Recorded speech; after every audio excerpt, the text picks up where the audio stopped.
Your availability is comfortable for them. Why would they have to invest more if you're already giving them time and attention?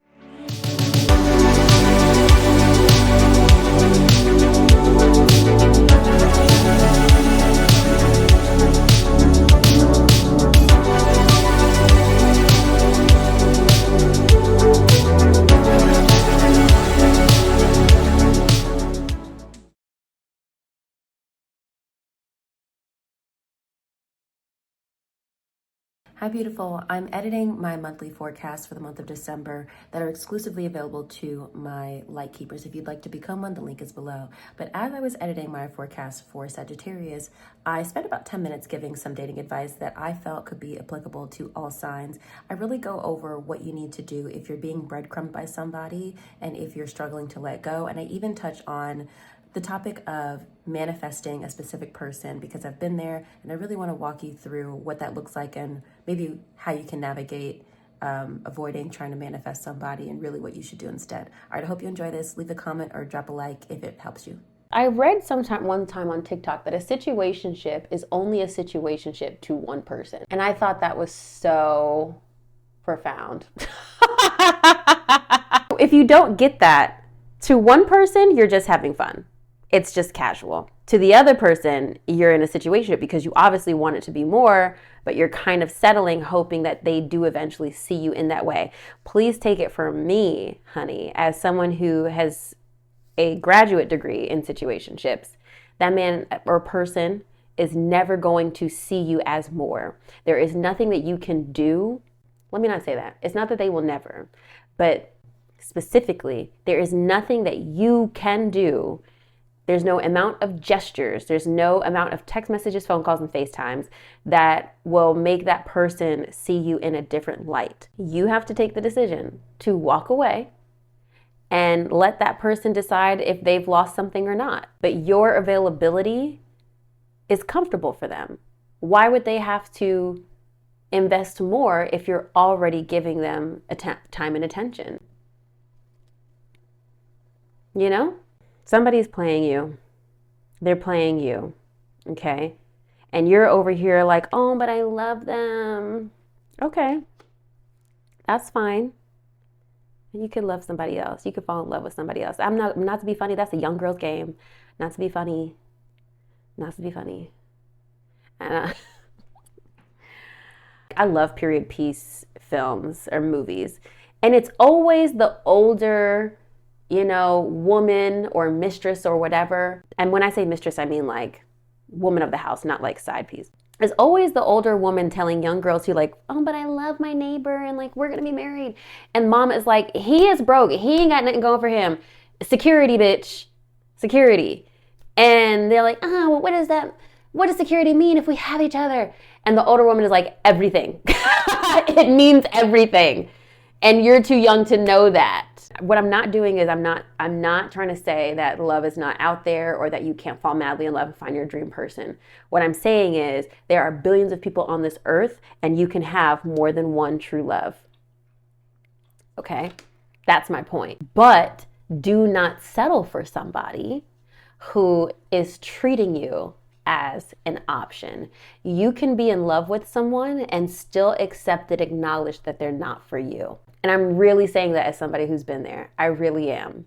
Multiple times. And manifesting them back. Oh, well, if I just pray and believe and then they're going to come back to me. And then I just know that I just have to keep my thoughts. And listen to me. I am a manifestation queen. The things that I have manifested, you'll be like, how did you even? But when it comes to people and their heart, you do not have control over that. You don't have control over that. And just like anything you manifest, you always have to have a level of detachment. Anybody who's ever manifested anyone back into their life, they won't tell you, but there's always a level of detachment. You have to kind of have the mindset of this or someone better. It needs to be Charles or somebody better. That has to be the mantra. It cannot be Charles or nobody. Charles or I'm going to commit myself to the nunnery. No. Automatically you've diluted your self-worth, number one. You've put that person on a pedestal, and now you're tying your entire happiness to this person. And they might turn out to be, I'm trying to really not swear so much on this channel. And they and they might not be worth nothing. They might just be some good D and a good time. And you are blinded by that, by thinking, oh, but we like some of the same things and we have so many common interests and I think we would just have a really nice life together. That's cute. But I will say it again. It is possible to be in love with someone and also accept and acknowledge that they are not for you. I think I really sound very cynical right now, but I just am saying this from experience. You are going to fall in love so many other times. There are going to be other people that you just fall for and you're just like, oh my gosh, this connection is great. And da da da da. But then also that one falls apart. I'm going to say this and then I'm going to STF you. Get with somebody that chooses you consistently and unconditionally. You choose each other. And someone whose flaws you can accept and live with, because nobody's perfect. And when I say, oh, you'll fall in love time and time and time and time again, but it won't work out, that's just you learning along the way. But there are people out there that you can, in fact, live with as your life partner and be in love and support each other and create a great life. You guys have to have the same vision of the future. That's the other thing I want you to think about when you're dealing with this person. If y'all don't have the same vision for the future, you're going to be very upset and miserable. If you're chasing X and they're chasing Y, at what point are y'all going to be aligned? I'll give you a really good example. I was dating somebody I don't think I talked about this really. I was dating somebody this summer and oh my gosh, it was so amazing. I gotta stop dating Geminis, I swear. I love Geminis so much, but I hate them so much. I was dating a Gemini and it was so good. But this person was like really ambitious and I love an ambitious man. Love it. I'm like, yes, take over the world. And what else? However, this person was, or is, I don't really know where he is in his journey now.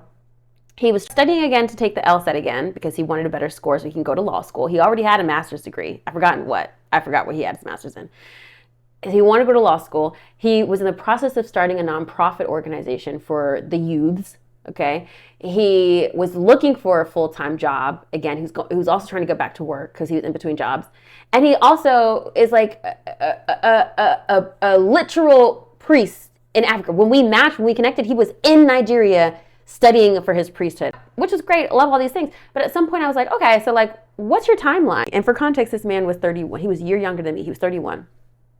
So I'm like, okay, like, what's your goal? Because law school itself is going to be like 2 to 3 years. Then what are you going to do after you do law school? Like, which, and you got this nonprofit and you're doing spiritual things. And now granted, that's just like regular for a Gemini. Okay. Geminis be doing 30 million things. Okay. I don't think I've really seen it this extreme. I've met a lot of Geminis and they are all over the place a little bit, but within reason. But you pursuing 4 different professions, I have a problem with that as someone who eventually does want partnership and potentially a family and to be married and engaged. So I'm just like, at what point do you see engagement, marriage, kids? Because I'm not 26. So if this is going to go well, we're going to have to do a little bit of timing around if we want to be married and family planning because of my biological clock. And that is something that man never considered before. And it broke down for a couple reasons. We triggered each other. And unfortunately, where I was willing, it's always a Leo who's willing to admit, I won't say that for all Leos. Usually it is Leo women who will make the first gesture, right? And can admit it's their wrong. But he was unable to see past his shortcomings and he just felt like he just didn't want to deal, which is fine. Maybe I was being protected. My point in sharing that story with you is if you're going through X and they're going Y, at what point do you meet in the middle? Because I was basically going to have to be in a relationship with a man who really wasn't going to be available. Even though we had so much in common and we really communicated well and we had a lot of shared interests. And who's to say, hey, I don't know if that's my husband. I don't know. Maybe we reconnect in a year. I really don't know. I doubt it, but you see my point? And you have to know when to be like, all right, I'm out. I'm not the one for you. Because A lot of times men won't tell you. A lot of times men will not tell you. Okay, I'm off my soapbox. Somebody needed that.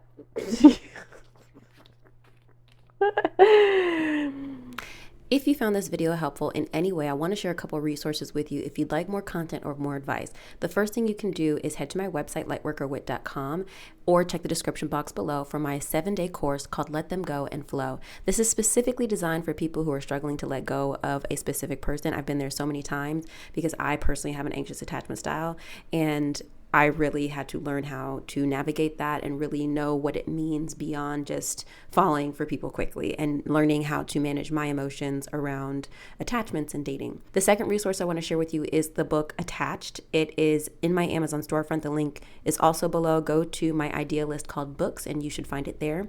It is an amazing book. I got the audiobook because I like to listen while I'm driving or doing the dishes, something like that, because I don't usually have time to really sit down and read. I like to be multitasking always. That is a good book if you struggle with attachment, whether you're an avoidant, whether you're anxious or you're secure and you want to learn how to navigate people who are anxious or avoidant. An amazing book. Highly recommend you listen to that. And if you need one-on-one advice, if you need coaching, if you want to work with somebody through your dating life, or if you want to just get a personal session to really share with me your personal situation and really understand where this relationship is headed, if you want to look into it psychically, you can book a session with me also at lightworkerwit.com. I hope this was helpful for you. Check out the rest of my content. Check out my monthly forecast. I hope you enjoyed this and got something out of it. And if you did, please give this a thumbs up or a like or share.